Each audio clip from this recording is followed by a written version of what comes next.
In today's video, I'm going to teach you how to add a user in Xero step by step. Whether you're adding a colleague, accountant, or any other user, this guide will help you seamlessly integrate them into your Xero organization. Let's begin by navigating to Xero's website, where you'll need to log into your account, enter your credentials, and once you're successfully logged in, we're ready to move forward. The first thing you'll want to do after logging in is to visit the settings area. To do this, look towards the top left corner of your dashboard where your organization's name is displayed.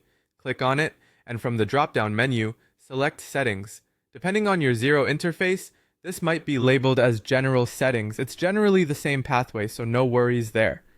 Next, we focus on the Users section. Under the Organization settings, you'll find a Users option. A click here will redirect you to a page displaying all the current users associated with your account. This is where you'll manage user roles and have the ability to add new ones. Now let's get to the core of our task by selecting the Invite a User button. This will prompt a form where you'll input the new user's details. Begin by filling in the first and last name of the user you wish to invite.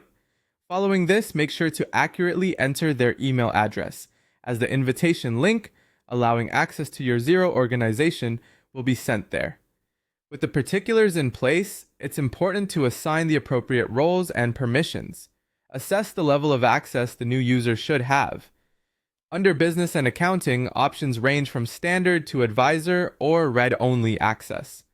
For Payroll, you can grant either full access, limited, or no access at all. You also have the flexibility to give the user access to specific bank accounts or reports if needed. Once you've customized these settings to your preference, it's time to send the official invitation. A simple click on the Send Invite button will dispatch an email to the designated recipient. They'll receive an email invitation walking them through the steps to join your Xero organization. Upon receiving the invitation, the new user will need to open the email and click the provided link. This will guide them to log into their existing Xero account or to create a new one if they don't have one yet. Once this process is completed, they are officially added as a user, and you'll see them appear in your users list within Xero. And that's it. You've just added a user in Xero, ensuring your team can collaboratively manage tasks and access key information efficiently.